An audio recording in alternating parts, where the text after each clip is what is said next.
kind of explain why currently it's being so difficult to develop new antimicrobials. Then there will be a little bit of a group activity where we'll review different progressive models of research and development for innovative antibiotics. We might figure out how we're going to do that, considering that I expected a little bit more people, and it's more fun to work in groups, obviously, than just be stuck on your own in a breakout room. But we'll figure that one out later. And then I wanted to have a final summary discussion, hearing all your perspectives, and also discuss a little bit what we might be able to learn from COVID-19 to really understand how we can change the innovation system for antibiotics as well. So basically, for the purpose of the quiz, you can just shout out your answer. You can put it in the chat. It's just more out of fun. So the first question that I'll ask you is, how many ketograms do you think the collective UK human microbiome is? So taking together all the humans in the UK, how much do you think, if we take all the microbes we carry with us together, how many kilograms do you think that is? Anyone wants to give a guess or write in the chat? If it's too difficult, I also added here some options. So you can choose between 15 million, 35 million, 65 million, and 95 million kilograms. Yes, and so Lola had the right answer. The right answer is C, so 65 million, which means that each of us carries 1 kilogram of commensal bacteria with us. Then the next question. So an E. coli divides every 20 minutes. If you take 24 hours and there's an E. coli that could just divide indefinitely, assuming optimal conditions of growth, etc., how many E. coli would you have within 24 hours? So you can choose between more bacterial cells than humans on Earth, more bacterial cells than fish in the sea, more bacterial cells than insect on the Earth, or more bacterial cells than sand grains on the Earth. Who wants to have a guess?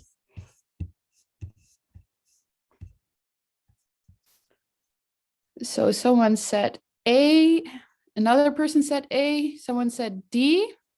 Well, actually the right answer is D. So you would have apparently, well, I can't even pronounce this, 500 quadrillion grains of sand are in this world. And if E. coli could divide indefinitely, this is what you would have within 24 hours, which kind of highlights how quickly exponential growth can go. So considering that that is how quickly an E. coli can divide, how many generations need to pass for a mutation to occur in E. coli on average and under non-stressful conditions? Is that 1 per 10 generations, a mutation will occur, 1 per 100, 1 per 1,000, or 1 per million? Anyone wants to have a guess?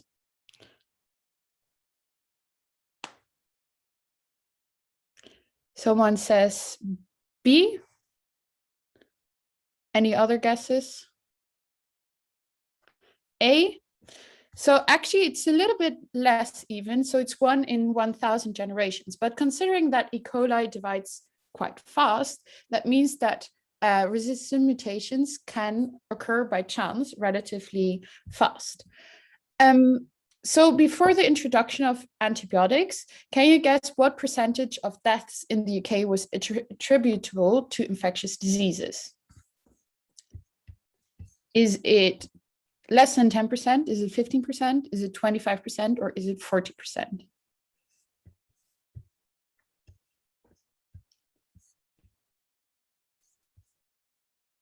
Yes, so someone says 40, someone says D, and this is indeed correct, which honestly I found a little bit lower than I expected, but apparently this is the proportion. Then how well do you know your Staph aureus resistance and how quickly that can emerge? So in 1955, 30% of Staph aureus infections were resistant to penicillin. What percentage was resistant in 1988? Is it 20, 50, 70, or 90%? Give it a go.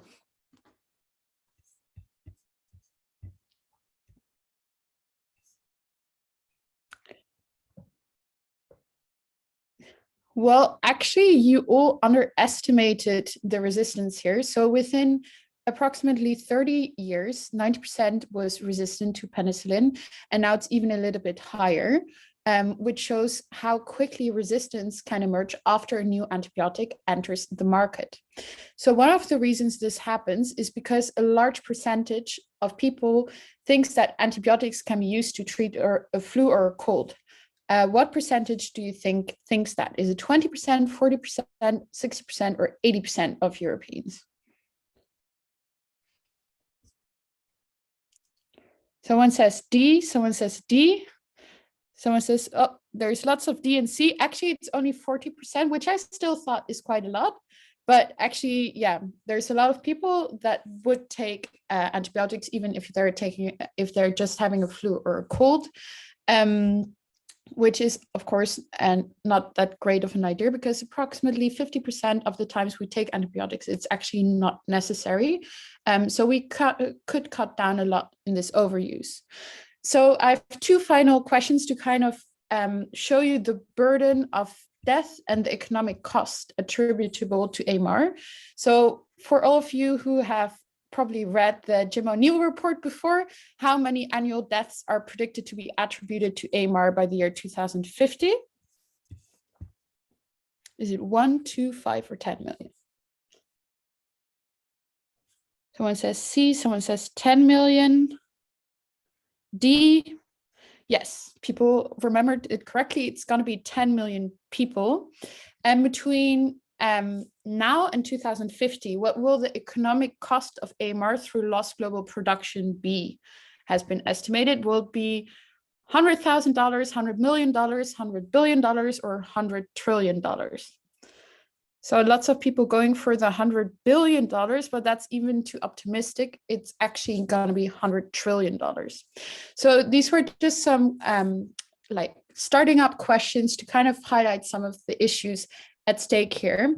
But actually, if you look at where the AMR threat is going to be the greatest, this is one of the maps from the Jim O'Neill report, which was commissioned in July 2014 by the then UK Prime Minister to analyze the global problem of rising drug resistance and propose some concrete actions to tackle it.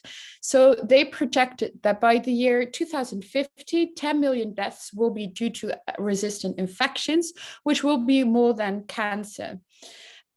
So at the moment, there's already 50,000 lives lost annually due to antibiotic resistant infections in Europe and the US alone. And worldwide, at least 700,000 people die each year because of drug resistance in lots of different illnesses, including not only bacterial infections, but also malaria and HIV/AIDS. However, if you look at this map, it's kind of clear that where the threat to human lives is going to be the greatest. This is going to be in LMICs, where also the access problem to antimicrobials is currently the greatest. So basically, if you look at a map of where antimicrobial consumption is increasing the most, it's mostly in the global south and also in Australia, which my mother pointed out, which I cannot explain to you really. But basically what we see is that although excessive consumption is something that we usually talk about, actually access to antibiotics in these settings remains a huge issue. Indeed, there's approximately 5.7 million people that die annually because of delayed or no access to antimicrobials, where there's only 0.7 million people that currently die of resistant infections. So in some sense, it's really important that we pay more attention to people that have no or delayed access to antimicrobials, as much as that we talk about the excessive use of antimicrobials. So to illustrate this issue a little bit further, universal provision of antibiotics could, for example, avert 445,000 deaths in children under 5 each year. And for example, in India, only 12.5% of children receive treatment for pneumonia because they are not able to access the antimicrobials they need. So resistant infections hit patients in resource-limited countries the hardest. This might partly be because of a lack of income to finish the course or underdosing. This creates high-resistant hotbeds in hospitals and especially in intensive care units. So what often happens is that a lack of access to second and third line treatments might cause overuse of first line antibiotics. And because of that overuse, antimicrobial resistance might be promoted because resistant genes will be selected for. And these genes can then quickly travel the world and cause problems in lots of other localities as well. So obviously, this is not a very new insight. This is something that has been known for a long time, which is why the WHO installed this thing called the Aware List. So what is the Aware List? So it's part of the efforts of the WHO to address this access problem. So basically what they do is they divide up all antimicrobials into access antimicrobials, watch antimicrobials, and reserve antimicrobials. So on the access list, there is antimicrobials that should always be available. On the watch list, there are some that must be used sparingly, and reserve are the antimicrobials that should only be used as a last resort. And what the kind of aim is that people will always have access to the access microbials. They need to be universally affordable and available, whereas watch and reserve should be only used with some consideration. So one problem with this classification is that it's quite a simplistic view of what determines access to antimicrobials, because this approach ignores the structural inequalities that drive AMR emergence and spread beyond having access to antimicrobials alone.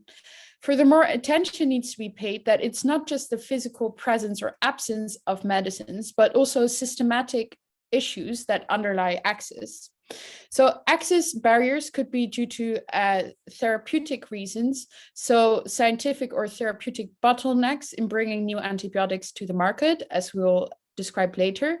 Financial, due to unaffordability of a normal antibiotics course, but also some structural inequalities. These are obstacles in delivery of the necessary antimicrobials at the system or clinic level. So I know that in the first session, you probably heard a lot about the inaffordability of medicines, but actually 95% of the antimicrobials on the WHO's essential medicines list are off patent, which means that actually they're relatively affordable. So beyond this, there is actually some other problems that drive lack of access. To some extent, it's so cheap to buy some of the access microbials that it's even not profitable for generic manufacturers to produce them anymore, which means that more and more of the producers of these medicines will pull out of the market, which will decrease access to these antimicrobials again. So this can be seen as a type of market failure in producing the right medicines at affordable prices. So these market dynamics are really not that taken account in this aware list approach.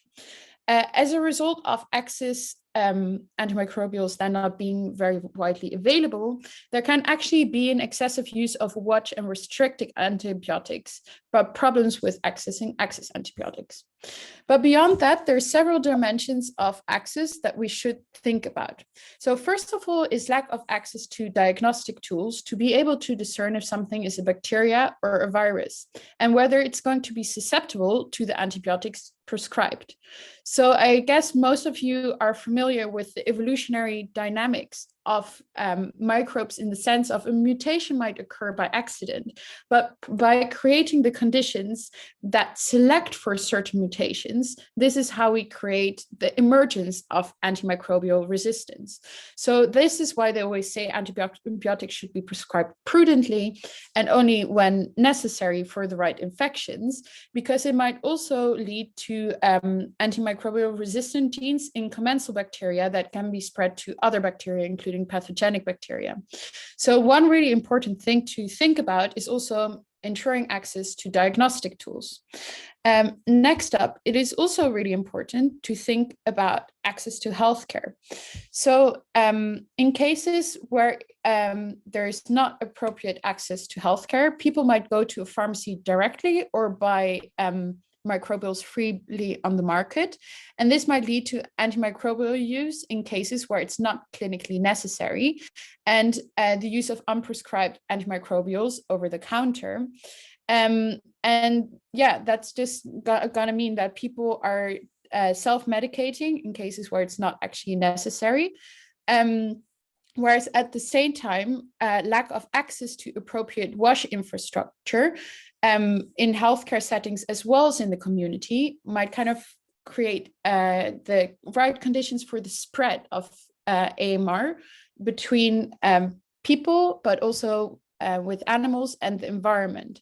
So basically, as a result of broken infrastructure and a lack of access to clean water and sanitation, this can kind of contribute to the unhindered spread of resistant infections. And sometimes it's then cheaper to fix these problems with the use of antibiotics for the infections that occur than to really invest into this infrastructure and wash services.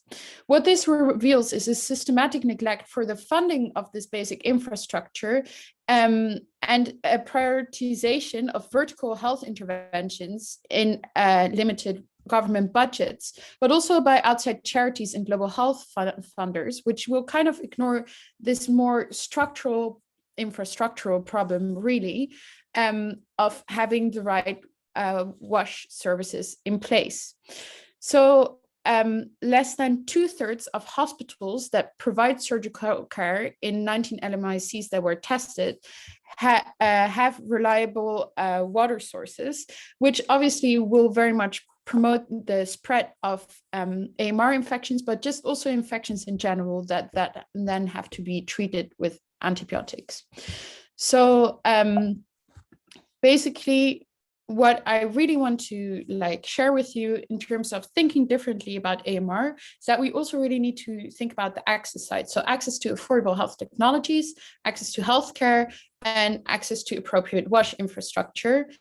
And that this is also things that we need to think about as structural drivers that currently enable the conditions for the emergence of an AMR pandemic. And I really like this quote by Nafis Faizi, who says that AMR is a process with drivers and determinants, and that it's due to acts of omission, for example, not paying enough attention to health systems, infection prevention, and other determinants, but also acts of commission, such as the overuse and misuse of antibiotics and jeopardizing access through intellectual property rights. So this kind of shows that there needs to be a balance in what kind of factors we consider when we try and tackle AMR. So moving on, in the end, what will the solution be? We will need multiple disciplines. We will need a lot of non-pharmaceutical interventions. But in the end, what we also really need is new antimicrobials. And basically, what we see at the moment is a real lack of new antimicrobials being developed. So just to highlight this a little bit, between the period of the 1940s and 1970s, there was this golden era of discovery of novel antibiotic classes, whereas no registered classes of antibiotics have been discovered after 1984. So why is this the case? So if you look a little bit at how antimicrobials are built, I'm not like a pharmacologist or anything, but this has just been explained by some friends of me. So basically, there is mainly 4 scaffolds that make up about 73% of all antibacterial new chemical entities found between 1981 and 2005. So these are cephalosporins, penicillins, quinolones, and macrolides. And since 2000, some new classes have been launched, but most of them only act against gram-positive pathogens, and we need more antibiotics also that treat gram-negative infections. So one of the reasons for lack of new class development between 1962 and 2000 is because there was such an emphasis on finding things that are already similar to things we discovered before. Now, there's several reasons for that. Some people argue that we found all the easy identifiable antimicrobials and finding new ones is just going to be a lot more difficult. But it's also because finding new antimicrobials is simply not that profitable. Basically, what happens is that within 2 years of marketing, resistance is usually already observed. And when the proportion of bacteria which cause specific types of clinical infection rises to 20% or more, the antibiotics become poorly effective for that indication and might need to be withdrawn from the market. For methicillin, resistance was already recorded 1 year after its introduction. So that was like super fast, which makes it really unprofitable to bring a new antibiotic to the market. At the same time, there's some key mechanisms of genetic resistance that might emerge that I've highlighted here. But basically, what you need to remember from this is that basically a new antibiotic might only be effective for about 2 years or a little bit more, and then already there might be significant resistance. So just to go a little bit deeper into this discovery void, in 2017, it was estimated that the costs of developing a new antibiotic cost around 1.5 billion US dollars, whereas industry analysts estimate that the average revenue generated from an antibiotic sale is only going to be $46 million per year. So that is quite a big difference, especially if you consider you might only be able to really use it for about 2 years before more resistance starts emerging. At the same time, physicians avoid prescribing new antibiotics to help delay the development of bacterial resistance. And even when it is prescribed, they prescribe it in much smaller quantities than some of the other drugs that might be used on chronic conditions. So antibiotics used to be quite profitable back in the 1960s when you didn't have to consider resistance as an issue. However, currently, it's the case that the recoup period of like getting back your investment into R&D is not long enough, and resistance will emerge so fast that it's just not that profitable. So in 2003, they estimated that if you develop an injectable antibiotic, it's nearly 3 times less profitable than making a drug that can be used in the treatment of cancer. And again, developing an antibiotic is 11 times less profitable than developing a drug for a musculoskeletal condition. So really what you see there is it's just really not that profitable for companies to invest in antimicrobial resistance. So basically, if you look at the research and development pipeline, there's different parts that we should consider. So firstly, you have the fundamental research, then you have the preclinical research where you might also do some animal studies, then you have clinical trials in humans, and then you have the approval stage. But at all these different stages, there are some key challenges to developing a new antimicrobial that are highlighted here. So based on this R&D pipeline and the disincentives in AMR research, just to kind of summarize why currently there are some reasons why no new antimicrobials are being developed. So it's just simply not profitable. Antibiotics are used in much smaller quantities than other drugs. At the same time, because of this access problem I described earlier, the ones that do come to the market actually should be cheap and accessible in all contexts. And the use of newly approved antibiotics may be regulated and only restricted to the treatment of very serious bacterial infections. So basically, the question is, what are the solutions? And I actually was hoping for a few more participants so we could all go into breakout rooms and investigate these solutions. But maybe let's first just like discuss a little bit what you thought of these two new perspectives on antimicrobials. If you have any questions, any additions, I would particularly be interested in hearing from Mark how this works in chat on the clinic level, if you have anything to share there.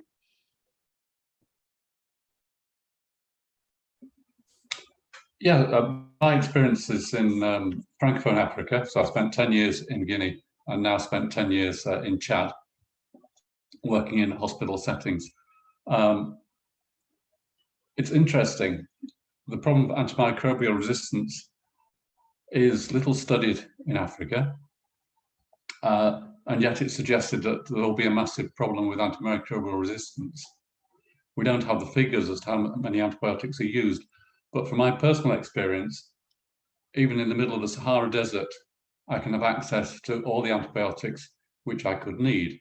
So I have access to macrolides, penicillins, cephalosporins, and quinolones. And that's pretty good. The problem is that the cephalosporins get massively overused. Everybody wants to have ceftriaxone when they arrive at the hospital. And even when we put in place policies which try to restrict the use of ceftriaxone to serious cases, they can go and buy it on the local market without right. And do you have any idea why cephalosporins, and specifically why people ask for that? Well, they like it because it's the best. Okay, right. Perceived to be the best. And they like it because they don't really want to stay in hospital. So they come along to hospital and they get a dose of ceftriaxone and then they go home. Right. Now, trying to introduce policies to stop that, but that's difficult. The hospital's been running for 10 years before I got there, and it's a state-run hospital, so I don't actually have control over that. But that is the same all over Chad. It's probably the same all over Guinea, the two countries which I've worked in. One of the problems is the lack of diagnostic facilities, you say, but actually, even when we prescribe cephalosporin, say in an English emergency department, we don't know that we need it. We have to make a best guess because we don't get an antibiotic, an antibiogram or cultures for 24 hours. Right. So the thought that lack of diagnostic facilities is important, well, it sort of is, but that's more for tailoring your antibiotic after 24 hours. You still got to make a decision. Is this viral? Is this bacterial? Is this major life-threatening? Is this sepsis? And those can actually be made on clinical grounds most of the time, but that basic training isn't there. So people get very frightened. Somebody comes with a temperature of 39. It has to be the most serious thing ever. We're going to give ceftriaxone yet again. So education of healthcare workers is very important. So that antibiotics get used appropriately. That's a really good point, actually, to add there as well.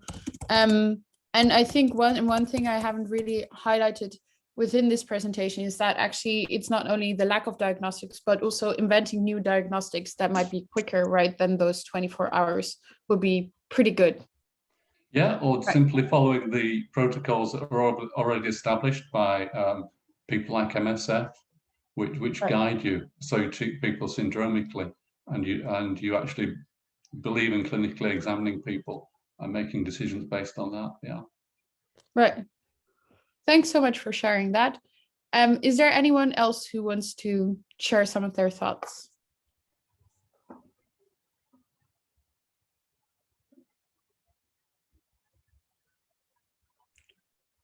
No one? Anything that surprised you or you already knew? So I'm happy to share a few thoughts. I've got to admit, before learning about the control of infectious diseases this year, as a medical student, you're often taught, or especially in London at least, where I think quite a few of us are from, that, you know, AMR is a problem because either patients don't complete the full course or the healthcare practitioners prescribe inappropriately. That's where the main focus is. But then you realize that, you know, it's so much more complicated than that.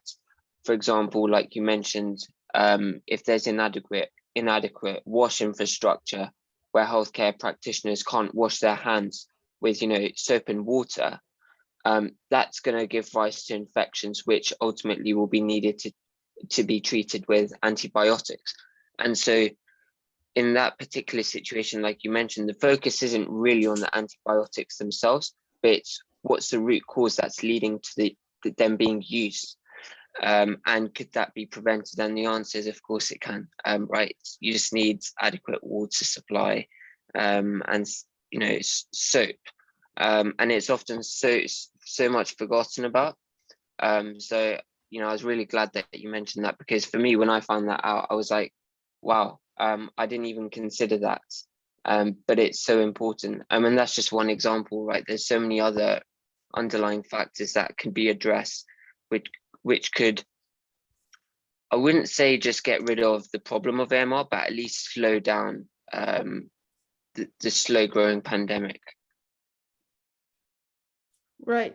Yeah, I think that's really true. Because WASH is often just really not considered as being that interlinked with AMR. And WASH is especially also important from a One Health perspective. So maybe Ilaria, do I pronounce it correctly? Our veterinarian, maybe she has some comments on, did you ever learn about like WASH in terms of animal healthcare? Just out of actually, I guess this, at least in Italy, it's one of the big problem with the veterinary course, because no one stress about the importance of One Health and the impact that drug resistance has, as long as livestock is one of the main fields where antibiotics are used, and also for the impact they have on the environment, and at least, and in the end, on the human health. So right. Because so my research itself, it focuses on like WASH interventions more in the animal production systems to avoid spread from animals to humans, but also prevent infections in animals that need more antimicrobial use. So in that sense, WASH infrastructure is also really important, not only in like human healthcare settings, but also thinking about the community settings. So these are just some important considerations. Anyone else want to share anything? Okay, then we'll move on. So actually, yes. I was just interested, I don't know much about it, but I understand antibiotics are used a lot as growth promoters in Yes. in the veterinary world, or in the in farming. Yes. Does Valeria know anything about that? Because I'm not aware which ones they're using and how much that affects the situation. Yes, they are still used as growth promoter, especially in the US. In Europe, we have more restrictive rules at the moment from 2006, if I remember well. They even in the US, they can't use the most important for the human health, but they still can. For example, cephalosporin are not allowed at the moment, but there are still they are still allowed to use others. So this is one of the big issues, I guess. Yeah, and I would say also another thing that is often neglected is actually how much it is used in aquaculture. So that's in like fish production, right? Because there they haven't done much research on how much antimicrobials you actually need to give fish if they have an infection. So they'll like, as far as I've understand Ilaria, they just throw it into the water directly at like a dose they aren't really sure how much to use of. And those water systems are often directly connected to other water sources that people drink from and wash from, etc. And especially as aquaculture is such a growing sector in Asia, for example, it's one of the fastest growing sectors. It's really important to also think about think a little bit out of the box of what types of animal production systems might affect human health. Actually, one of other big issue, because also they are used, antimicrobial are also used as metaphylaxis. So when just one of the animals in the field is ill, then all the group is treated, as you have said. So for example, in a pool, they just put all the drug for all the fishes. So the amount of drugs that are given is really, really too high for the needs. Yeah. Okay, so now to the final task. So we probably won't do all 10 of these things in the end, because we're only 10 people and otherwise it's a bit lonely in one breakout room. So instead, what I'll ask you to do is to get into a breakout room in twos, and then wait, I'm just going to stop sharing my screen and send you the link. How do I exit this? And show. So there, I'll post a link into the chat where I've prepared for you slides where you can type on yourself, and basically in twos you can investigate some of the solutions that have been proposed to tackle AMR, not to tackle AMR, sorry, to tackle the R&D system for new antimicrobials. So as you see, there's 10 of them here. Maybe just pick one, and maybe breakout room 1, you can choose between the first 2, breakout room 2, you can choose between the second 2, etc., so that in the end, we make sure that there's no overlap. On these slides, you can just type, and basically the people that have the nicest slides, they'll get internal fame for having a nice slide. And what I would like to see is if you can find out for your solution who is involved, by whom it is funded, where in the R&D pipeline it tries to interfere, and how they incentivize new research in AMR. And then you're allowed to give one advantage and one disadvantage of adopting this solution as a way to tackle R&D in AMR. I'll give you until 1 o'clock, and then we'll just have a quick catch up in the main room where people can just share some of their experiences of looking into these different systems.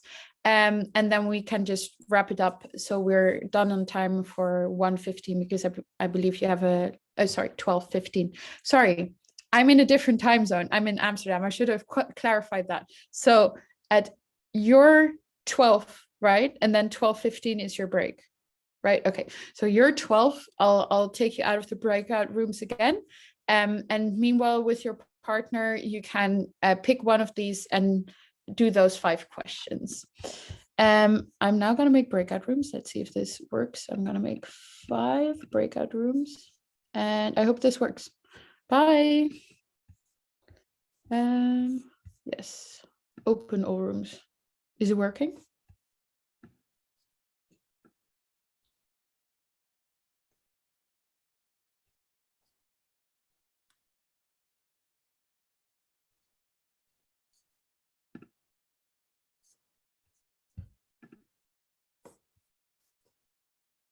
Is it working? Right, it is, right?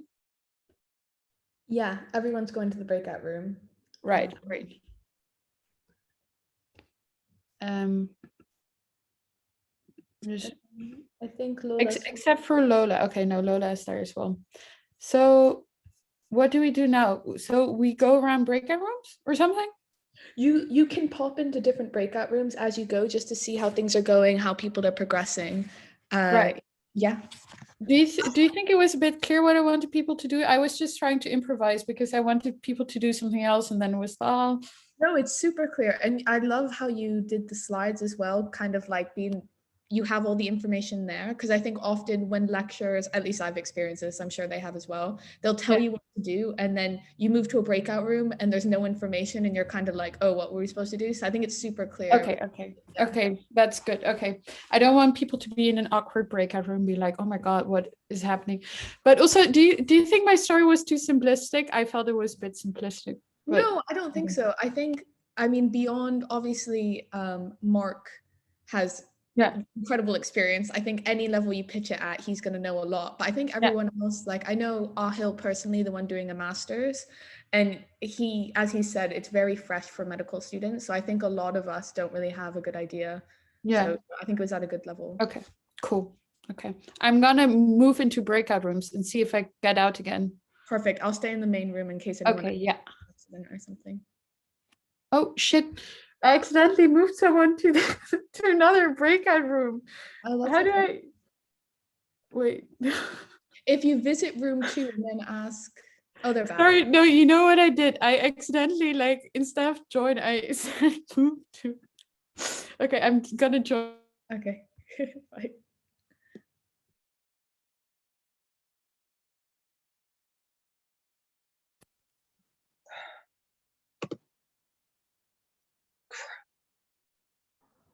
Hey, Jake, did you get lost out of your breakout room? It was more of an issue as like I didn't like take a picture of the slides or anything, so I didn't know which one she wanted me to do. So you're room 4, so you'd be choosing between 7 and 8, whichever one you'd want to do, and then that would be on the Google Doc slides. Okay, where are the Google Doc slides? So if you open the chat and then you click that link, it'll send you to the slides. Okay. Are you able to put me back into the breakout room? Absolutely, I'll move you right now. Okay, thank you. Of course. Let's see if. Oh, did I forget to put someone in a breakout room? So he bumped back because he didn't have the link. So now he has the link. I'm just trying to figure out how to move him back to his room. I can. It was room. I'll first put you in room 3, and then I put you back in room 4. Smart. Poor person. It's like. Okay, unassigned 0. Okay, I'm just gonna join room 2. This.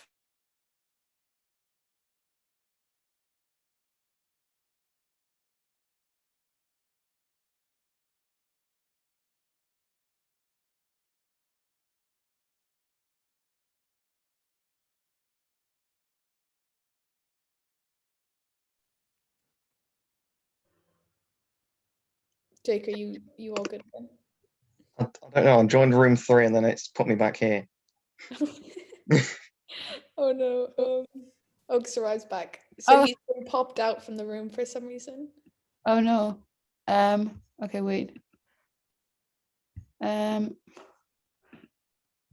Okay, just click all the rooms I'm putting you in, okay? Okay. I mean, I joined room 3 and as soon as I joined room 3, it put me straight back here. Oh, okay. So you should now go to room 3 and then I'll sign you to room 4 again. Just tell them Okay. hello and then you'll be leaving again. Okay. I'll try again. Okay. So it says now that I moved you to room 3. Is it working? Okay. I've tried again.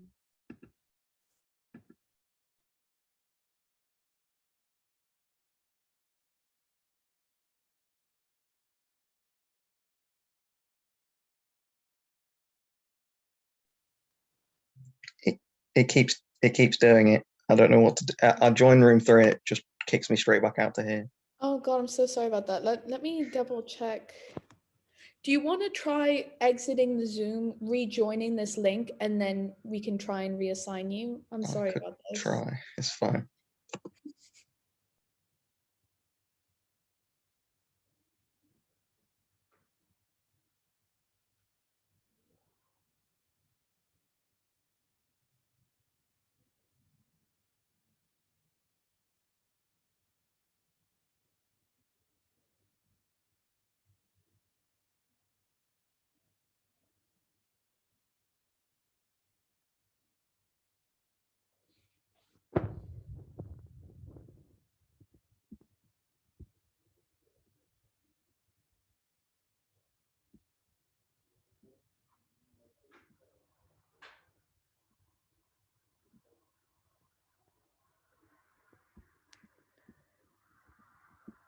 Okay, great, got you. So, I'm adding Ilaria into the main session as well, so they can just talk here. okay.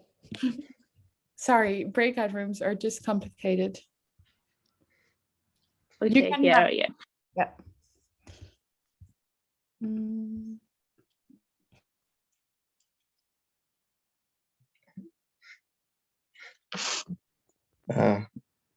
Okay.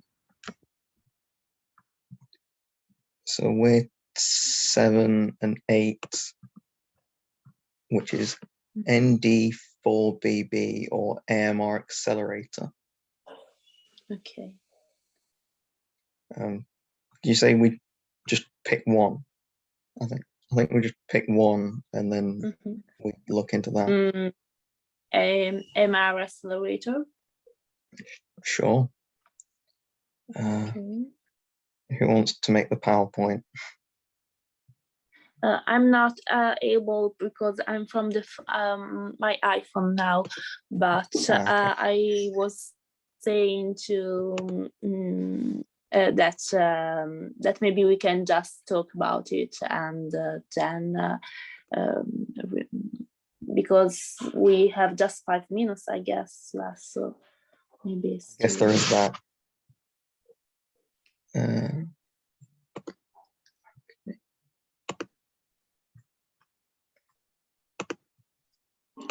So, I don't know, how many things do we have to do? Shall we split between like the first 3 and the second 2? Like questions on the thing. If you in the chat, there's the link for the presentation. Okay. I don't know if it's still in there. I can't see it anymore because I had to leave. I can see. Yeah. Okay. Nice. I'll put it in there.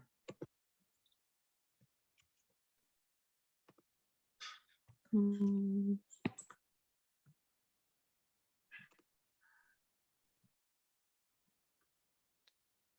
gonna try and send it to just you, but apparently it won't let me. Okay. That should be the link to the thing with all the questions, with the Yeah, it is. people with the things and questions. Okay.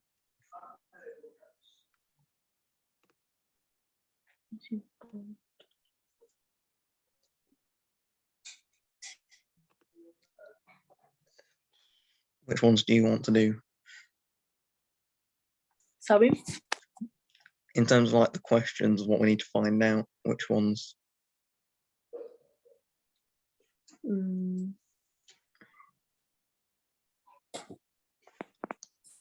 I don't know why it doesn't open. Hello. Okay.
Catherine,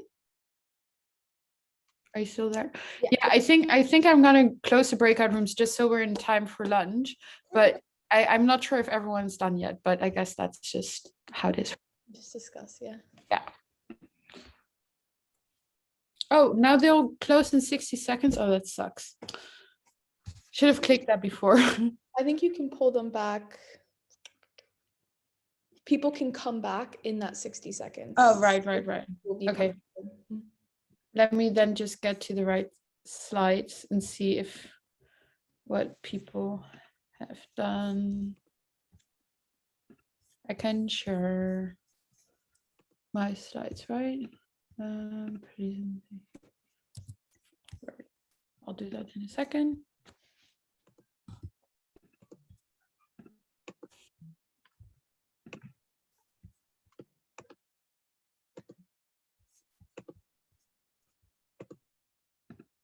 Can you let me know when everyone's back?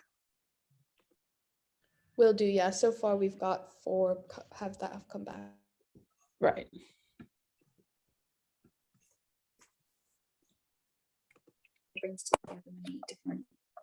And that's everyone now.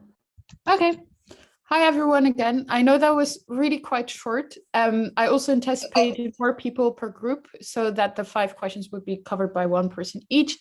But I hope that you still had a good time talking to your partner and looking at some of the innovative ways that we're trying to tackle the lack of R&D for antimicrobials. So as you can see, I'm now sharing my screen. Can you all see the screen? Right. Okay, so let's talk about some of the solutions. So I think the first one will be the AMR Action Fund. Do the people who were doing that slide want to talk a little bit about that?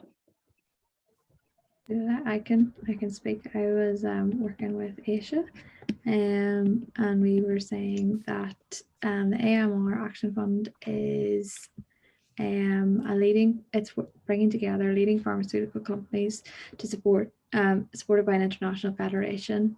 So it's just bringing all these companies together to try and find ways to reduce or to innovate more antibiotics. They're pledging to try and have 2 to 4 antibiotics by new antibiotics by 2030. It's funded, they say, by 27 investors. So like Johnson & Johnson's, Leo and Pfizer. So they're some of their investors. I think we thought that it was from all stages of the pipeline. So like trying to bring companies together. So that's how they're tackling. So their incentive is it brings together a broad alliance of industry and non-industry stakeholders to encourage governments to create a market conditions that enable sustainable investment in the pipeline. So it's like almost creates like a big portfolio of all the companies, so that the information is out there almost, and that if that kind of way. And we said one advantage is like it's bringing together a lot of companies to try and combat the issue. However, one disadvantage we thought was that it's quite hard to see their accountability. So yes, there's like an ideology of all these companies working together, but there's no like they don't really say on their website about how companies are what they're actually doing. It's just almost like, oh, we're signed up to do this, but they don't really share about things that they're actually doing. So that's what we really thought. Sorry, I was muted. Right, that's such a good summary, and I think you captured it really well. So basically the AMR Action Fund is mainly like private companies coming together to kind of pool their expertise in a way, I'm guessing.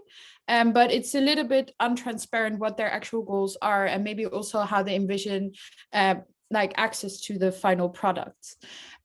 So let's quickly go through some of these, because I know that you all want lunch as well. So CarbX wasn't done. What about the Repair Impact Fund? Anyone wants to talk about that? Yeah, so we, myself and Mark did the Repair Impact Fund, and I think Mark did quite, so it's via Nova Holdings. So Nova Holdings is a private pharmaceutical company, and it's funded by Novo Nordisk's Foundation, which is an international foundation that focuses on medical treatment and research. And as of February 2018, they had a total budget of $165 million to encourage research in antimicrobials.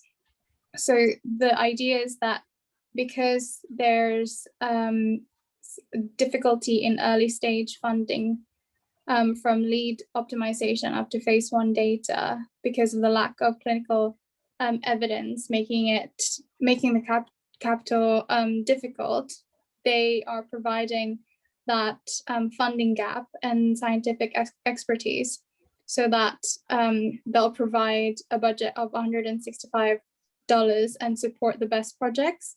So then they will invest about 20 to 40 million per year over 3 to 5 years in about 20 projects involved in discovery and early stage development of therapies to combat antimicrobial resistance. So it's essentially trying to push for fundamental research for antimicrobials. And I guess the advantage of that is that they're providing the funding for that, which is what startups might find, for instance, really difficult and unattractive because it's not profitable. So they're providing the money for that. But the disadvantage is that we don't know, in terms of access, how that would be accessible to low-income countries or developing countries. And in terms of what they get out of this. So are they profiting from this as well? And would that mean that they would want to increase the prices if they were to fund a certain antimicrobial resistance drug? Right. So basically, this is more of an incentive for investment into the very early research, right? From like a private source. So that's something quite different again from the first example we looked at, showing some of the diversity of initiatives that have been proposed in this area. I'm aware it's nearly lunchtime, so I'm just gonna move through all of them and then we can have a quick discussion after, but feel free to leave at any moment if you need to have lunch. So next up is, which of these did you do, Ilaria? And Jack? I think that was. Oh, actually, me and Veronica did, because we thought it was, because we were break at room 3, so it was like the third. Right. Yeah, so we did GARD-P. So basically, it's a collaboration between the World Health Organization and the Drugs for Neglected Diseases Initiative. And they have like a lot of funding partners. So we found a big list for this. But as an overview, like it's a lot of charities, so like the Bill and Melinda Gates Foundation, also MSF, and then also a lot of like government kind of institutions and research councils. So there's like the National Institute for Health Research, which is UK based, government of Japan, 2 different German federal ministries like Education, Research and Health. So just a lot of international partners, basically. And because their overall aim is to develop new antibiotics, like new therapies. So their goal is 5 by 25, which is delivering 5 new treatments by 2025 to tackle resistant infections that threaten global health. So from what we could see, it's a mix of preclinical and clinical in terms of what they've got going on at the moment, just kind of evaluating the effectiveness of different antibiotics and just running some large studies. And in terms of incentivizing new research, it's kind of a similar thing as other organizations in terms of bringing together partnerships and like linking them together so they can develop new health technologies. And I think an advantage is that it encourages collaboration, like international collaboration. I'm not sure of a disadvantage. We didn't really get that far.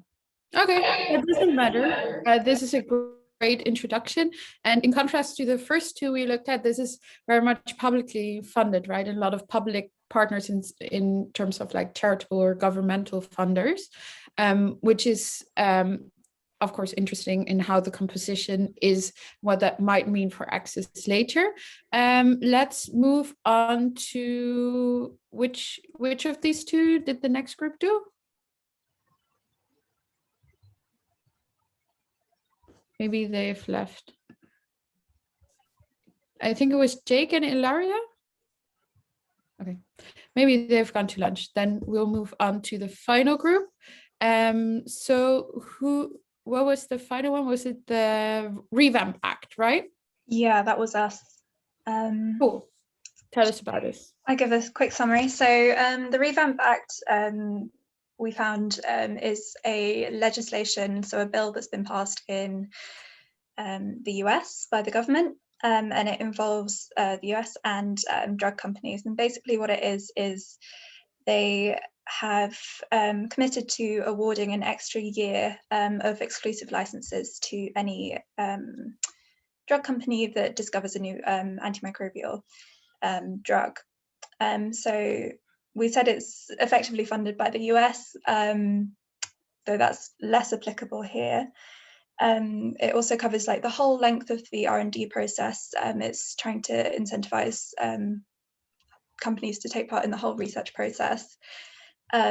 And yeah, we said one advantage is it might actually incentivize companies to get involved with developing antimicrobials. But one disadvantage would be it gives companies a greater opportunity to charge higher prices for longer. So that could lead to poor access, which, as Sarai said, can lead to like increased AMR. I think is where we came to.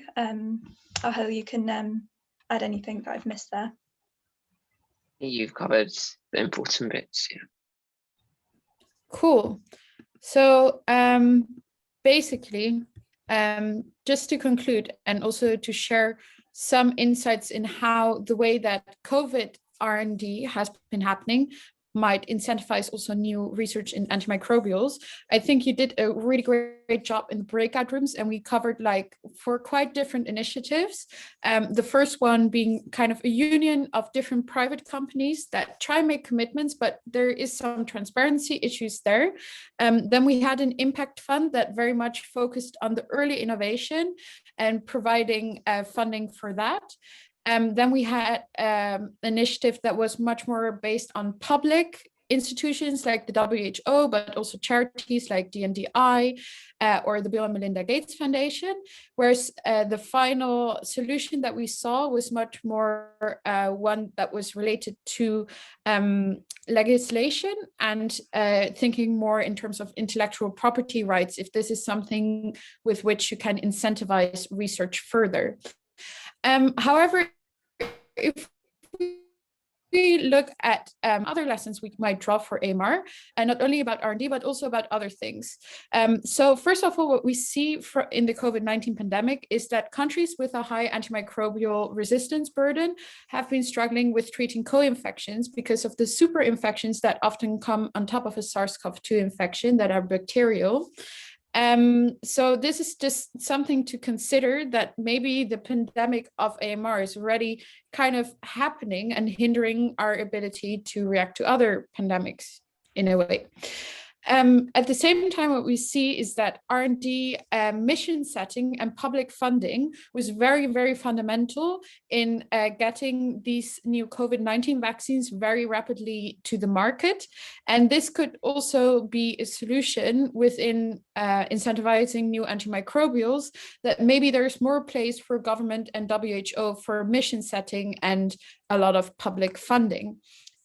Also, we saw that a cross-country collaborative mission-oriented approach to AMR really helped develop these new vaccines, treatments, and more research into into COVID-19. And this might also offer some suggestions on how we could tackle AMR better.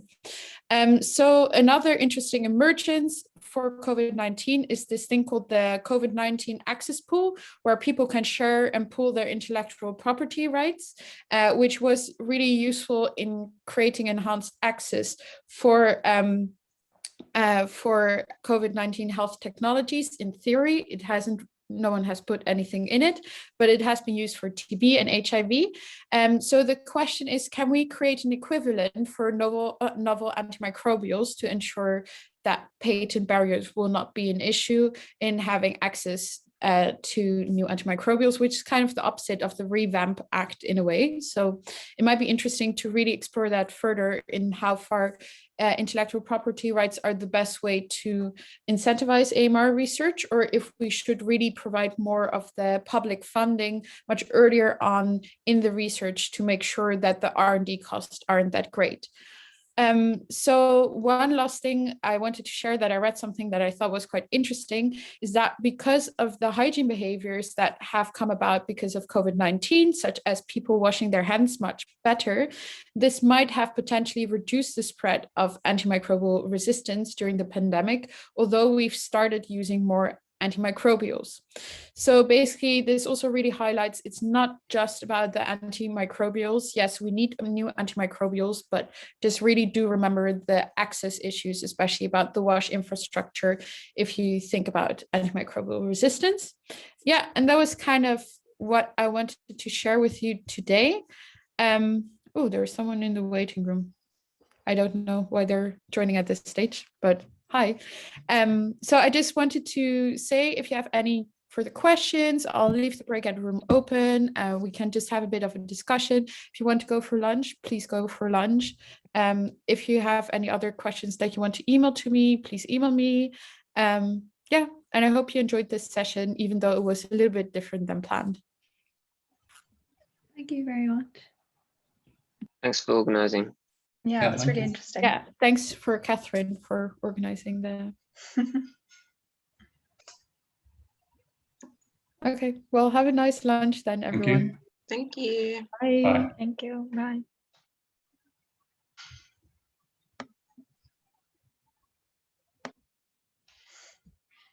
Thanks, Sarai. Yay. I hope it was okay. It was really I good, yeah. Expecting some people, and I don't know, it was a little bit last minute improvisation. It went really well, yeah. Okay, great, thanks. Really interesting. I don't think I've heard a lot of that before. So, yeah. About which? Just about general like AMR in the context of access to medicines. Like, yeah, obviously, exactly. I heard about like the innovation crisis, but like in terms of like the access thing, I just yeah. It's just something that I never really heard about before either. And then I was like, it's a bit weird that we only talk about the excessive use, and it's very much behavior.